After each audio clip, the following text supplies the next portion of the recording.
All right. Welcome everybody to the 11th Paradigm live stream of 2025. Today we are talking about a new buzzword. Fabio, our co-founder of Paradime, shared this buzzword with me last week, context engineering. So Fabio is going to give us a full demonstration. And before we get started, my name is Parker Rogers. I am today's host, and I am joined by our two co-founders. We have Kaustav and we have Fabio. So with no further ado, Fabio, the floor is yours. Yeah, I think for context, no pun intended, what we're seeing is, of course, there's a lot of knowledge and information that we need to pass through the system so that ultimately the agent, in our case, dinoAI, will do things that we want the agent to do and will follow certain standard and certain rules. And it's always a combination of context and information that the agent will gather on its own. But AI is magic, but at the same time, we as analysts, we are the one that have the more context about our business, about what we build and how we build it. The agent will not know about that. So there's always an intersection between what the agent can fetch from the system we connect to, compared with what we provide as user on the platform, to make sure that the agent will go ahead and build what we have to do. So in Paradime, we structure this in various different layers. The very first things that it's important to handle and configure is what we call dinorules within Paradime. So dinorules is effectively a configuration file where we can provide all additional context and configurations, business domain knowledge, anything we want the agent to know and to be aware of while it will be generating code for us. So this is something we build at Paradime to make sure that not only the agent has a system prompt which is specialized around DBT development, but also it gives the ability to user to inject additional information that the agent might not know to make sure that we have a certain behavior and the agent will follow certain rules. The second one that we build to provide even more scalability on this process is dinoprompts. Dinoprompts are a set of reusable prompts, and you can think about these as additional context that a developer will provide, which is repeated in nature, right? For example, when we want the agent to generate sources.yamls or update sources.yaml, there's a set of things that we want to provide as information to the agent in terms of how we want the agent to accomplish this task. And that's something we built at Paradime. We're super excited. We're seeing a lot of traction within our user so that we can help developers to provide additional information in the prompt itself without having to write all the time the similar information that are needed for the agent to accomplish some of the tasks. So we'll start by now see how we can bring all those things together as part of a standard development process. So we go back to one of our examples where I have a sources.yaml, and I want to update these sources.yaml with some additional tables I have in my database. Now, what we can do here, we can use the dinoprompt here, and we can use the update the dbt sources file. And basically, we are composing now various different level of context in this call that we're making. So we are providing the current file as context, which gets automatically added as we see it from the chip component. We provide current context around what task we want the agent to accomplish. And we also have the dinorules, which is ultimately how the agent will go and accomplish those tasks for us. So when I go and click send, there's the first step. And now we go through the process of reading the file, fetching information from the current file we're on. And this is where additional context that the agent can go and fetch on demand. So dinoAI is able to do these things without me actually telling it. It's able to go and say, actually, to accomplish this, I need to go and fetch additional information from my database. This is where context becomes extremely powerful because there is a combination of what I do as a user versus what the agent is able to actually go and fetch and understand and apply on its own. So a few things that are happening now, it's the agent is able to identify that there are definitely some tables that are missing in my sources.yaml file. And it's going to go ahead and now use another tool, which is the tool to fetch columns, metadata, to go ahead and get all the information that are required for updating these YAML files. So it'll go one step at a time, we'll fetch this information that is related, and it's ultimately building additional internal knowledge of the current files I have, what is available in my database, what is available in my tables, so that everything can be sort of updated and built within the YAML files. So we got to a point where, okay, the agent has now all the context, and has all the context needed to go and update this YAML file, both from the current project I'm currently in DBT, which is something super powerful and useful so that the agent knows exactly where it's working within which context, but also additional information coming from our data warehouse, which is all about fetching that metadata that is needed from our databases and tables that we're updating so that the schema.yaml or the sources.yaml in this case can be updated.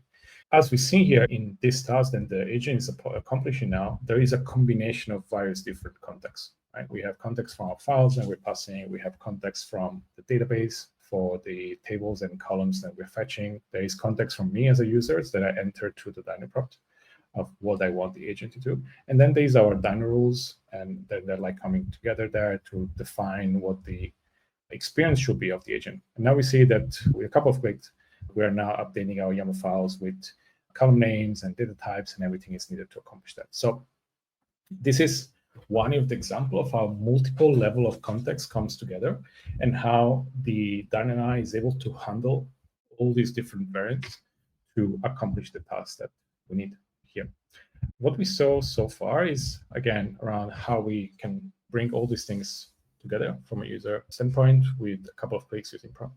Now, we do have a few different ways on how prompts can be managed. So I'll do something here, which I'll go ahead and use our AI features around generate commit to create our commits and push this. We accomplish the first level of things we want to do here. Now, this is where the user comes in to make sure that we can handle the context, we can manage the knowledge of the agent based on the kind of task that we're accomplishing. So now I'm going to switch to do something completely different, where this existing knowledge is completely irrelevant for me. And this is where I want to go now and handle this within the piece of work that I'm doing now. What I'll do is I'll go search for a model. Okay. And let's say I want to make this modification to a model and I want to write a case statement. Okay. That looks at these two columns here, right? So first thing I'm going to do is I'm going to create a new chat. I'm going to start completely fresh. Then as I hover now, I can click on this option, which is add to chat, and I can add my prompt in here.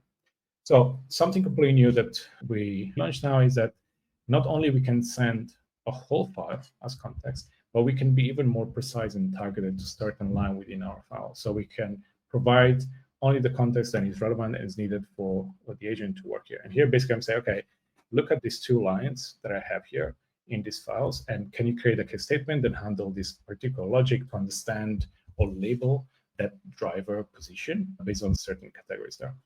It is reading the file, it's reading those lines, and now it's generating the case statement for me and update that inside that file specifically there. So there are a couple of reasons why we will be using certain functionalities. On large files, we probably want to target some of the agent knowledge or understanding of the model to certain actions that we want to accomplish here. We can be a lot more precise and a lot more targeted with this approach so that we provide the context that is needed to the agent to the right place, and we can actually send the agent to accomplish this task in that specific level there. So a couple of things here is that, okay, how we can use now the new feature, which is adding the chat specific line as context, but also bringing the concept of creating a new chat or a new task whenever we switch from one piece of work to another. So again, we can now go ahead and just create another commit using AI and commit those changes in here. The other things that we can go ahead and talk now, it's around how we can interact with our files or with our file system in this case. So I can go ahead and create a new chat here. And I want to start now bringing all these different contexts together in one single shot. So literally having all this information coming together as a unified flow that the agent can tackle for us in one place. When we look at tools, which is another layer that we can use in Paradime to fetch additional context from its standard application, we integrate with Linear and Jira for task management, as well as Perplexity and Web Search to fetch additional information that we might need from outside of the current environment that the agent is running on. And we can now also use one of the prompt library we have, which is implement the Jira issue. Here is where we already have a prompt that says, okay, I want you to ultimately fetch additional information from a Jira ticket, which I'm going to provide now, and then go and accomplish the task in there for me. So I will copy a link to my Jira issue here, and I'm going to paste this in. Okay. Now, when I press enter, what we'll see is a bunch of like processes and things that will be starting. So the first thing that the agent will be fetching context and additional information from the Jira ticket itself. So it will go here, it will find all the relevant information that is needed. And also based on my requirement, and this is super powerful, particularly when we want to handle complex tasks and various different steps as part of the process that the agent will need to tackle. We will go through the agent creating its own understanding of that Jira task and start creating its own to-do list, so that the agent will fundamentally start accomplishing some of this piece of work towards it, update me with where he's at in this step, and also checkbox all these different pieces of work that is going to do that. As part of the information it's doing now, okay, it's going to go and create a new sources of YAML. So fetching additional data that I have currently in my database to identify all the different sources that are required. And again, here is where it's going to fetch additional information using the search tool. It's going to fetch through my current DBT project structure to understand what is available. And it's going to go back to one of the tools and contexts that the agent can manage on its own, which is around fetching tables information for all the columns that we're building our sources of YAML for the new sources there. It's again going through a few steps here of fetching the additional metadata we need so that we can go ahead and build the sources of YAML for it. This is where all these different combination of tools and context that we send allows the agent to accomplish its tasks. And I think particularly this one that we see now of creating his own to-do list and working towards it is extremely powerful to make sure that the agent is actually accomplish the tasks in the way we want it. And of course, we can make changes to it. We can modify them if needed. Right there. It's going through the first steps now, which is review some documentation, identify all the tables, and now starting creating the files that we want in there. At the end of this, we'll then expect to go to the next step and then the step after and the step after. So we'll get to finalizing what's in the original ticket for us. So this is one of the functionality I'm most excited about it, Jira Context, because this is where we tend to write more information, additional information that we share around what the Jira ticket should do and what kind of things we want to accomplish. And now the agent has the ability to go and fetch that information for us. They're super easy. We went and built right away now our first part, which is our sources here for the new source data that we have. So think about if a product manager will create a ticket for us with additional specs in there, we can actually fetch that as part of our development process. And now we'll go about start creating the staging models for these new sources I have available. And again, it will create the staging models based on the context available within my dinorules. If we go and we see some of those rules and how it looks like, it's okay, use uppercase for single keyword, make sure that we use a certain naming convention in there, make sure that we use left linings and comments and aliasing. So all these things that we want the agent to effectively follow as generate the code is all the context that is available to the agent to accomplish this task alongside everything else that is fetching on demand from either the data warehouse tool or Jira in this case. So we created the first file now, and now also the second file is coming together. And now we'll go through the remaining steps in here of finalizing the additional few models that we want there.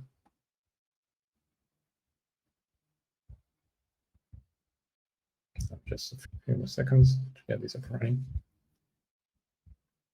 And we see, particularly for those kind of tasks and things that we have to do as part of DBT development, now we can use the agent to do a lot of the groundwork, really. All these things around generating base models and sources and schema file and tests, all those things can come together by simply providing some information into a Jira ticket. So we completed now with the models that we added there. You can see automatically went and find what the naming conventions are. So this is the way how I want my naming convention. If inside your organization you have different naming convention or different roles, it is as simple as just updating the dinorules for it. And then on the back of that, those rules will be implemented as part of your experience, so you can actually customize them as you need them.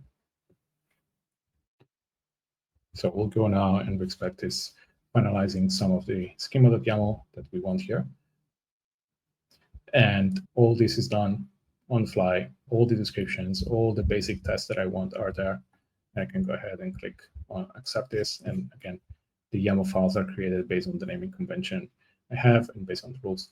And now the agent is automatically going, okay, I've done a bunch of tasks and I made some progress in here. Let me go and read my to-do file that I've just created, then the agent created for himself anyway, so that I can update and make sure that things are reflecting with the steps and where I am currently there. So we have a bunch of things that are all green. Okay, we got quite far as part of the process there. So I can go ahead and click on accept. And we can see that the agent was able to go and stop doing the process and actually go and check that, okay, did I do all the stuff and all the different tasks that I wanted to accomplish as part of the process? Now, all of them is done, so are completed. There's a summary of all things that have been finished up for me. I can also suggest, he's also suggesting, okay, now that you've done all these things, let's try and run a dbt compile. So this is now using our terminal tool, which is going to go and compile our code, and it's going to check that fundamentally things are working as expected. So we got a success here. And it's, again, gathering additional context from the terminal output itself to make sure that the task is actually completed and nothing is breaking. Now, this is the point where I can jump in and say, okay, actually, can we do a bit more things? And can we validate some of the data we have? Can we run the models? Can we do all these different additional action, which were not part of the ticket, but I can still have a conversation with the agent to ultimately bring all these things together as what is the next step. Okay. Now we can go ahead and create another commit here, which adds all the different models and stage files and all things that we added there. And finally, what I want to do is now one step, which is, okay, the work of a developer has not ended here, right? We did our development, we make our commit. Ultimately, we need to go ahead and create a pull request, right? Now, the agent already has some information available of what we have been doing in this branch, okay? But what we can do is create a new thread and actually use one of our templates that we have from a prompt library, which will actually look at generating a pull description, a pull request description for us. This is, again, gathering now additional context from Git by doing a comparison, doing a git diff between my branch and main, and actually generate a description that I can actually go and use in my pull request. So I don't have to really worry about, okay, now I have to open the pull request, what do I write in that empty box? What the agent was able to do is to read up all the changes, create a summary of what we've done, some of the motivation that we did, what are the testing instruction. Now, again, because this is a template that we can create and manage within the organization, if you have a different template, if you have a different set of information that are required as part of your PR template, those can go into the dinoprompts in here. They can easily go to a dinoprompts file, and here you can actually go and update this as you wish to kind of fit within the organization. So we've done all this stuff. We got our PR message as well. I can now go ahead and you return it as a markdown file. So I want to get this as a markdown file so I can copy and paste it. And that's where really we can then wrap it up with, yeah, a full end-to-end task completion. We covered a bunch of things there related to context management. So the more information we can provide relevant to a task, the better. And then you have the ability with dinoAI that is able to actually go and fetch this information that is required from the tools that we build without you having to inform all of the things that needs to be done as part of the process. But yeah, super excited. I think the inline context is super powerful to be even more targeted. That's something new that we released recently. But yeah, I think we got to a pretty good step in 20 minutes. Awesome. Thanks, everyone.